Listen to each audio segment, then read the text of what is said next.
Hello and welcome to Edupedia World. So, as I said in the ending of the last video, we will now be talking about rendering. And what rendering is a process where the computer calculates light bounces, or whatever you can call it. So what we are basically doing is that we are telling the computer to, let's say if we put the camera right here, then we're telling the computer to calculate how all the light in the scene bounces around, and then it's going to generate a picture for us. So this is probably one of the most simple scenes I have ever made. It's basically 6 spheres, some cylinders, a plane, a cube, and a pyramid, and then 2 figures. So if we were to let's try and just highlight all of this, right click, show just project information, then you can see the amount of polygons. We have got 9,000 polygons, 24 objects. I actually don't know where all these points are coming from, because it's like, yeah, okay, there are 400 polygons. It's probably these trees or something, but there are only 9,000 polygons in this scene, and that is basically next to nothing. I've got scenes that I've got like 10 million, 40 million polygons or something.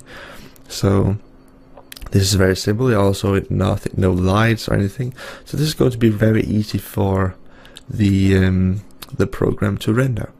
So how do we actually render? Well, the easiest way and the simplest way is just clicking this button, and there we go. The scene is now rendered. As you can see, all the lines disappeared, and we got these very smooth surfaces, and there's a bit of highlights and stuff. And we can go over here, render from all different angles, and the program does it very quickly. You can see it's normally, if we go outside and look at something from different angles, you're going to be seeing different light from different angles. But in this setup, we haven't got any lights. We're only using what's called the standard lights that Cinema 4D has. So as we can see, no matter where we are looking at this scene from, we're going to get the same highlights on these trees, and that basically means we won't like get any shadows or anything. It's all the same light from every angle. So how I do this, let's just take a look at how we can render. So you can render by clicking this button and it will render this picture viewer, or you can do Ctrl+R and that will render. Okay, then we can now start making this look a bit more interesting, because right now this is extremely boring. So if we were to look maybe down here and render, then you will see we get a dull, completely boring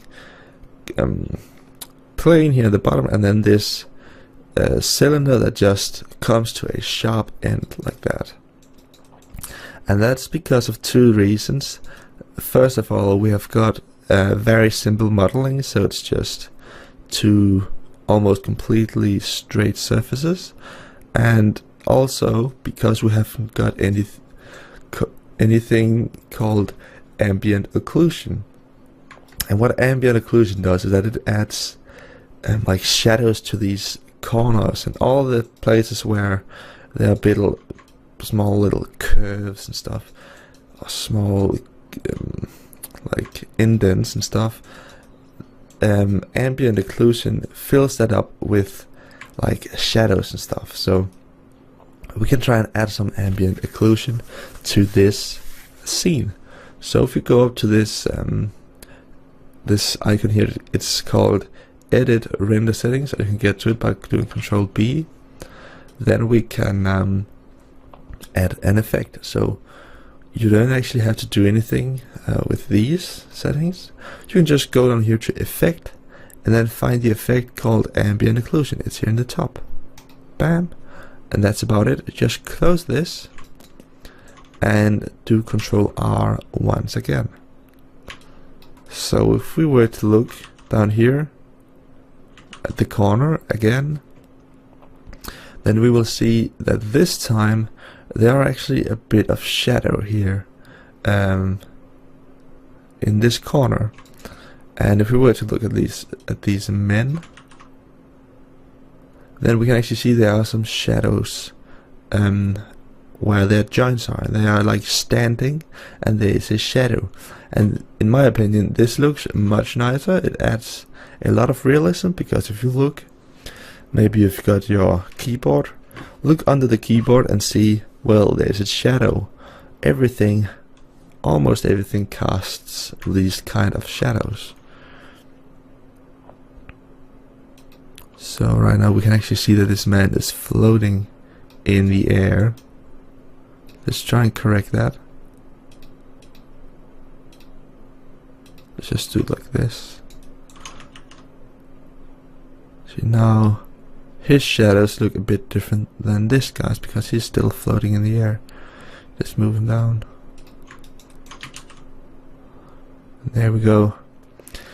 So we have now added ambient occlusion, but it doesn't change the fact that all our light is coming from Cinema 4D's standard lights that just are in this scene, and they're in every scene that doesn't have any lights. So let's try and add a light. So we can come up here to the light menu and click and hold, and then we've got all these different options. So there are 7 options. I will just choose the symbol light.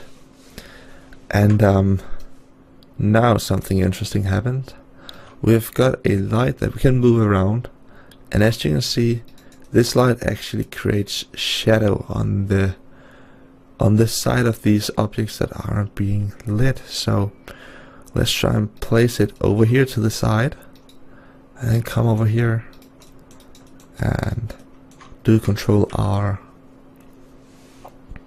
And as you can see, all the trees, everything is only being lit from that side.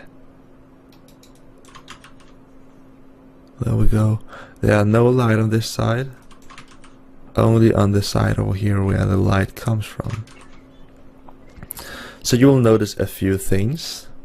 Even though they aren't being casted any light of this side, there are still no shadows, and also you cannot see the light. So that's a few things to keep in mind. You can't see the Cinema 4D lights. They are invisible, as you can see, and also they don't cast any shadows by default. So just to help you guys, you can see here in the menu we've got our light. You can select the light, you can move it around, and if you want to, you can, with the light selected, press delete and it will disappear.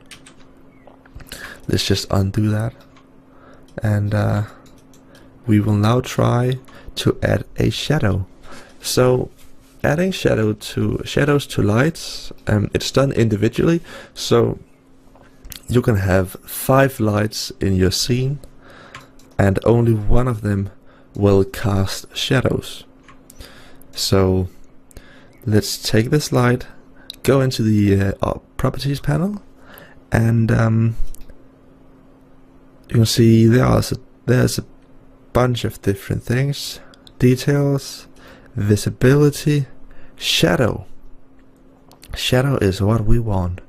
So we've got 3 different options. Let's just pick this, let's say ray traced hard shadow, and Ctrl+R, and this is what we get. So if we just render this, you will see that these shadows are extremely hard. There's no soft edge to them. It's basically just shadow, no shadow. And well, you can use this to make some kind of effect. Maybe you want extremely harsh shadows. Maybe you're standing on the moon where there are extremely harsh shadows. But in the real world, shadows are not this hard, and that's why we have got some other options. Before we change the shadow type, let's just first change the density. So let's put this down to, let's say, 58, render again, and now you can see our really hard shadows are actually looking much more natural. You can actually also change the color. So now we've got red shadows. Looks pretty interesting.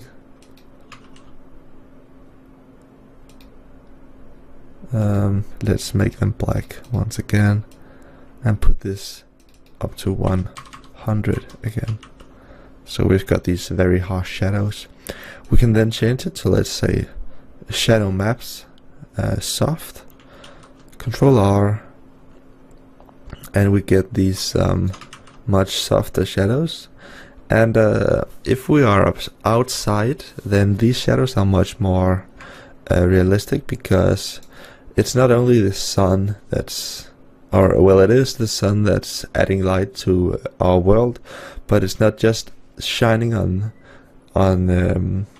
everything outside from one point. It's actually shining from, it's like illuminating the whole sky, and then the sky is illuminating the ground. So it's coming from a lot of different angles, which means that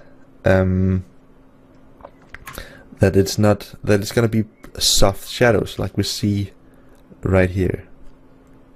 So you can see you can change the shadow map size, and this will basically change the way the shadow looks. And you can do different stuff. I don't know, outline. There are some different options with this, and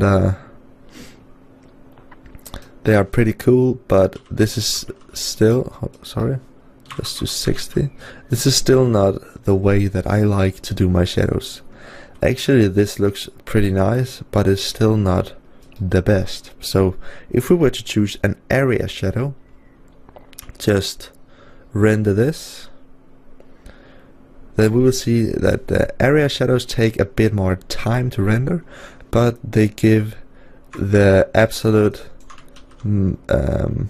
most realistic result. So if we look at the light again, then we'll see when we put it to an area shadow, it actually got this little rectangle or square around it, and that basically means that the light is like coming from this whole surface. And as you can see, if it's shining from a surface, that means it will give softer shadows. So we can move this, just press R to rotate it so that it points down to our scene a little bit better. Will make a big difference. You've again got the density, the color. You can change the accuracy, and then the samples. So that basically decides how many like ray bounces and stuff it does to the shadow before it's done. So if we increase this, it's going to get more smooth, but the render time is going to increase. Let's just try and control drag, put this light over here, rotate it a bit, and then render again. So as you can see, now we've got two lights, and they're shining from each direction. So that gives us some pretty interesting shadows. Some goes this direction, some goes the other direction. I don't want that, so I'll just take this light over here, and then I'll put the shadow to none.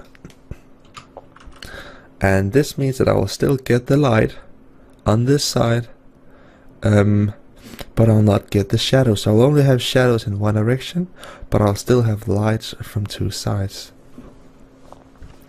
So this is not made to look anywhere near realistic, but this just gives a pretty good demonstration of what you can do with lights. So let's try and take this light up here, go into general, change the color to something like a blue, and then we will decrease the intensity to something like 35. Pick the other light, change the color to a yellow, and then increase the intensity, and let's make it actually like only 3.3% yellow. Render, and now we've got these pretty cool blue shadows and a bit more yellow tint, like the light was coming from the sun. It's just a bit more yellow, and there we go. So you may be asking, how can I add some color to this? Because right now it's just gray and then the color of the light. So we can create a simple and very quick material. So remember, we are just in the this is just the introduction to Cinema 4D, so I'll be doing this very simple. If we go up down here to the material panel, we will be able to create a material. So you can do create new material, or delete this, and or you can just double click, call it something. Okay, you can't change this, just double click, you will get the material editor. We can call this paint, because this is going to be the color of the house. So paint, select the color channel, and when you start it up, the color channel is actually pre-selected, and you can then go in and change the color. So click right here and just pick the color of your house. So I'll make a dark red house like that. You've got something called reflectance channel. You can see all the different channels. They are right now turned off. If you click this button, they will be turned on. So for this house, I actually don't want any reflections. I'll just want this dark red color. So I will only have the color channel selected. If I turn off the color channel, it will just turn completely black, because no channels are activated. So let's just only have the color, and now let's take a look at how we can apply this color. So we've got our house. If we open up the house, you'll see, as we maybe remember from when we created it, it consists of a pyramid and a cube. So I want the cube, which are the sides of the house, to have this red color. So it's actually very simple. I just highlight the cube like this, take my texture and click and drag it onto this cube, and then you can see two things happen. The cube changes color, and here besides the cube we get this little red box, which basically means that a material has been applied. And if you look at this box, it's the same as the box down here. So you can see, okay, this is the paint material. If you click on it, right here, you can see, okay, it's paint. And you can go down here and see, okay, well, it's the paint material. There are different stuff like how it's projected onto the cube. And with these simple colors, it doesn't matter, so I won't go into any details. The mapping comes in when we use pictures. So let's start creating some other material. So the roof, I want a gray, dark gray roof, and let's give it some reflectance. So let's just let this stay activated and drag it onto the roof. There we go. Let's give these trees some color. So go into color, remove the reflectance, and just find a green color. There we go. And we can drag this onto all the trees that we want to have this color.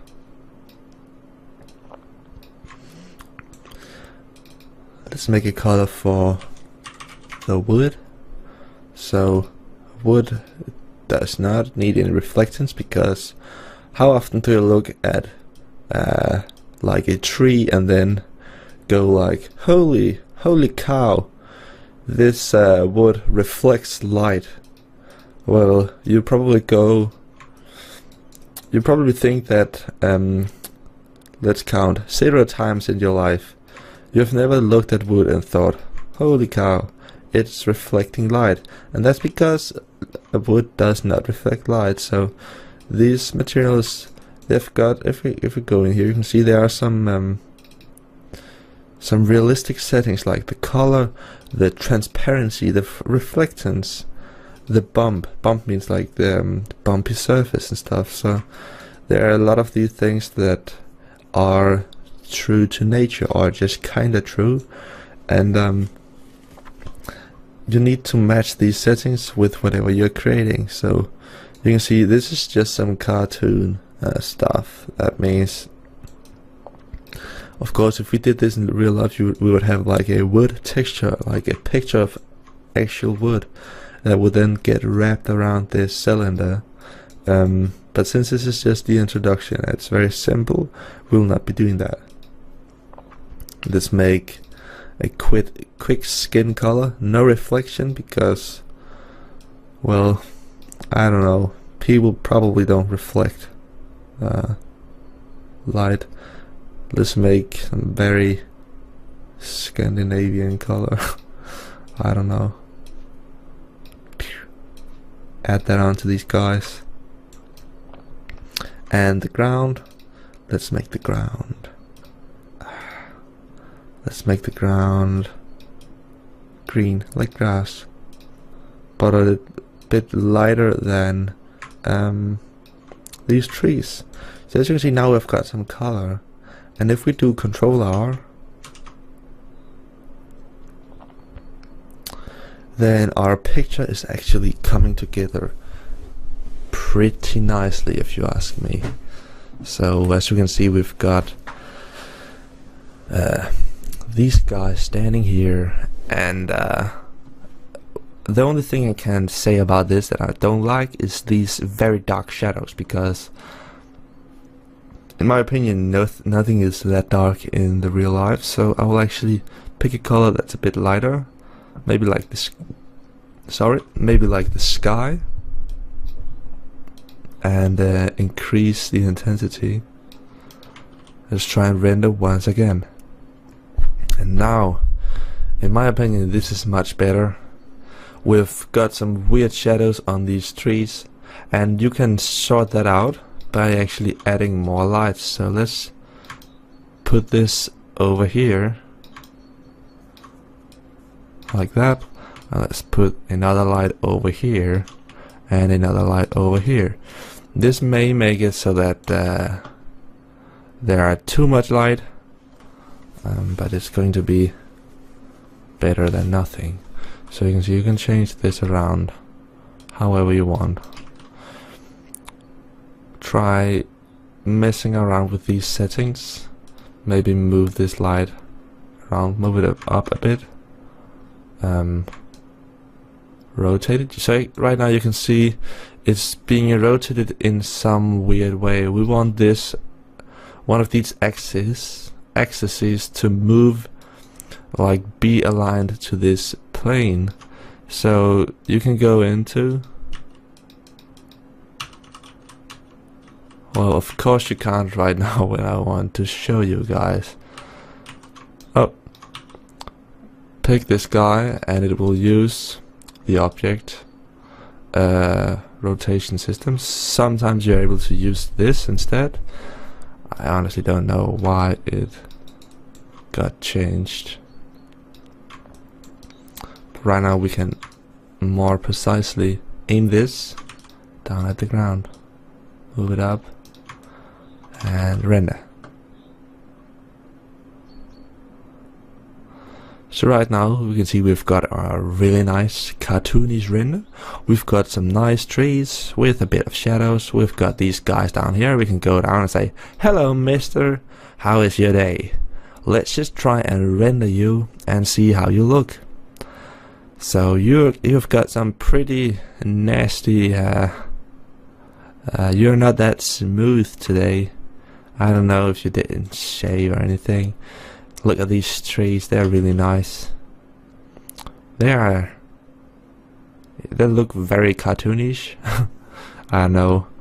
So as you can see right now, we're actually pretty close to being able to make cool commercials for like, I don't know, shampoo or something, or kids toys or something. I don't know. So this is just, yeah, I don't know, if I didn't have to explain all of this would have taken like 2 minutes to create. So as you can see, it's a pretty powerful tool. Let's just take a look at the last thing, which is a camera. You create a camera by just clicking right here, or click and drag down on this box, and you can see this white box appeared. If we were to move our camera, then you will see that there has actually been placed, an actual camera in the world.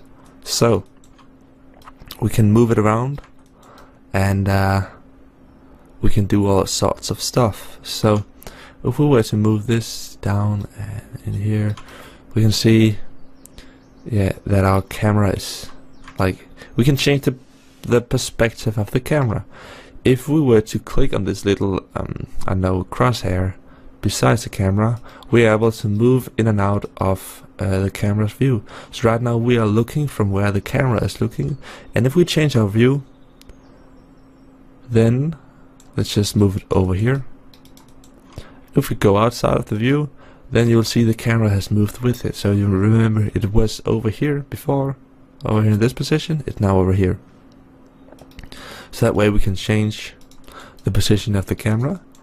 If you have used a real photography camera or video camera, you'll know that there's something called focal length, and that's basically like how much the camera is zoomed in or zoomed out.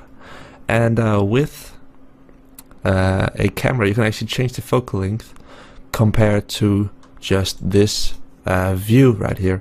You are not able to change the focal length, and well, different focal lengths tell different stories. So let's just make a nice shot from over here. We can maybe take this figure and move him over here, rotate him just a little bit, and then just look over his shoulder like he's talking to this other dude. Blah blah blah blah. And maybe we want this to be zoomed in even more. Maybe let's do 80mm. You can see you've also got some other presets: portrait, tele, super tele, all that stuff. I will just use this portrait. And let's render. Sorry, Ctrl+R.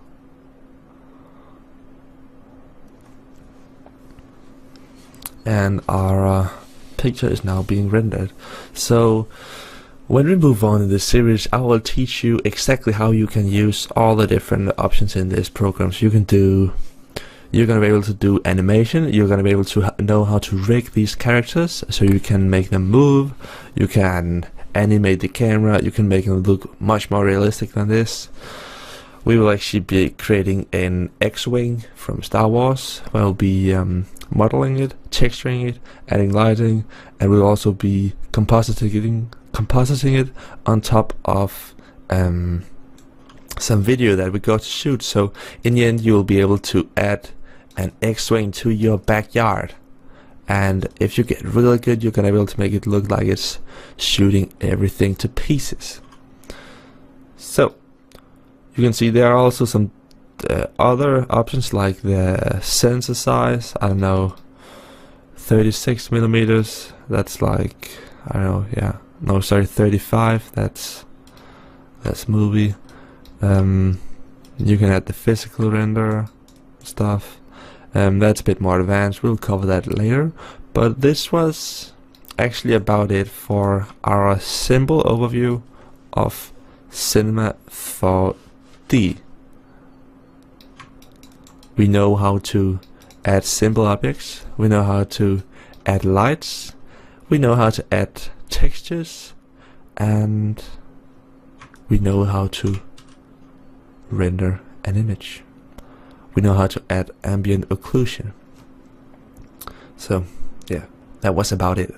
Thank you for watching Edupedia World. Stay tuned for more videos.